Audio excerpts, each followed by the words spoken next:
This is Eric Tenkar, your host of the Tavern Chat podcast, proprietor and main bartender at tenkarstavern.com. It is day 2 of the North Texas RPG Con, and we had an interesting start to our day. James Spahn, he of Barrel Rider Games, White Star, many of the White Box supplements, was, and of course, one of the authors of Swords and Wizardry Light, ran Swords and Wizardry Light, Rappan Athuk, the Mouth of Doom this morning for a number of players. I assisted, but it was all James. And I have James with me right now. James, can you tell me how it went today? I killed them, Eric. I killed them all. And not just the thieves and the clerics, but the fighters and the wizards. I slaughtered them. I slaughtered them like animals. Even the torchbearers. No one lived. Okay, well, actually, I was a witness, and that is true. Now, my wonderful wife, Rach, could you tell me from your own words what happened today, this morning, at the Rappan Athuk table?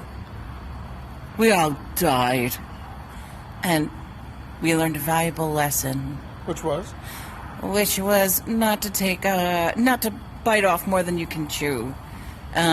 We were up against a pretty big, bad ghoul with not a lot of experience points on our side, so I guess we just learned to die!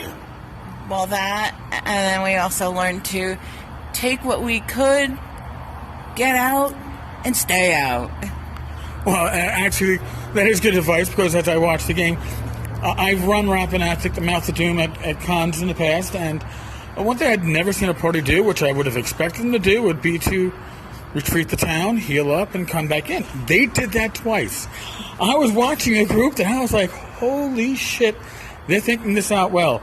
And then their third entrance into the Mouth of Doom, well, they had the bad experience with flaming oil by flaming themselves. That took out 2.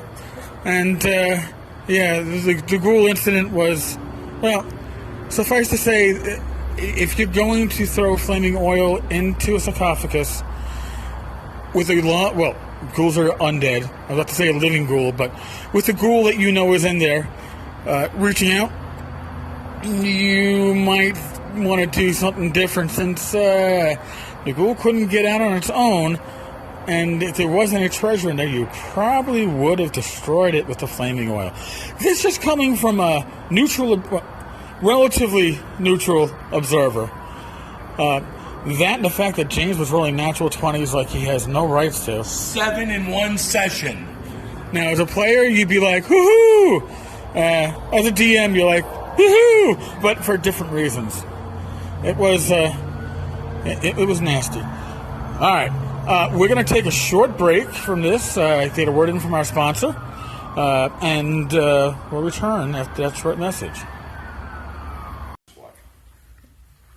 Yo, Tenkar! This New York Nick, I heard from Stella down the block. You got Pathfinder for $5. Yo, we got Pathfinder $5 a pound. How the hell you pulling that shit off? You got the Cyclopean Deep. That one. Volume 1 and Volume 2. $5 a pound. No. I ain't kidding you, man. But that's like $10. You can't even get a pizza for that much. No, man. Pizza for New York, man, is like $15. So I get like a book and a half for a pizza. You're right, man. You on the money. Speaking of money, what if I want the slumbering to saw? What if I want that? Shut up, Vinny! Oh, you shut up! You shut up! Your mama! You both shut up, man! Those are slumbering saw? That's $25. But that motherfucker's like 1,000 pages! Yo, I ain't kidding. Yo, we got your Pathfinder for $5 a pound. It's cheaper than chuck meat. Let me go cash my check, and I'll be right back. Yo. Chuck meat been here? No, Chuck meat ain't been here. You shut up, Vinny! Yo, we got Pathfinder for $5 a pound, Frog Dog Booth, North Texas RPG Con. I'll be right back. All right, see you then. Don't forget Chuck. Welcome back to the Tavern Chat Podcast. I am outside the wonderful Westin Hotel.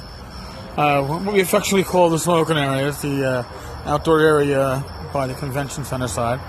Right now it's fairly empty of regular smokers.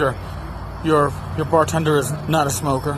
Neither is my wife, Rach. But yeah, it's been a very good day today. After the game with James, I sat down at the Frog God table. We did some fairly brisk sales. Then I got to actually wander around and shop. What was it? New Comet Games. Got some leather dice trays from there, the types that are, snap them or to make them to a dice tray. You open it up, it's nice and flat in your bag. Beautiful stuff. Got one for Rach, one for myself. There is a lot of classic out-of-print games to be found, and I'm trying to keep a little clear of that. Although I did win in silent auction some old issues of Dragon magazine from the 30s to the 90s. Stuff in the 50s and below, things that I needed to fill my collection, but the two later issues I already had, so I donated them to the con. They can sell them or whatnot. I am outside. There are flashing. There's at least 3 patrol cars on a strip of highway by us. I'm wondering what the heck is going on. I don't know if you hear the siren behind. It's not from any of the patrol cars I see because they are all stationary and parked. So, yeah, I feel like I'm watching an episode of Live PD, which is pretty damn cool. But not really game related if you want to go into that direction. What else? Hung out a bit with Glenn Hallstrom. With Glenn, James Spahn, and myself together in one room. It was like a meeting of the minds from the hero's journey, which we are definitely going to put back into action relatively shortly. So you'll have another full podcast. And then Glenn and I spoke with Vince Florio, and we might be bringing back another classic podcast, Old School Blues, which is a lot of fun to do. So, yes, a lot of podcasting that will be coming up. Hope you will enjoy it. I'm going to wish you a good night right now so I can get this episode up shortly after midnight. Stay safe. God bless. Roll those dice. Roll them well.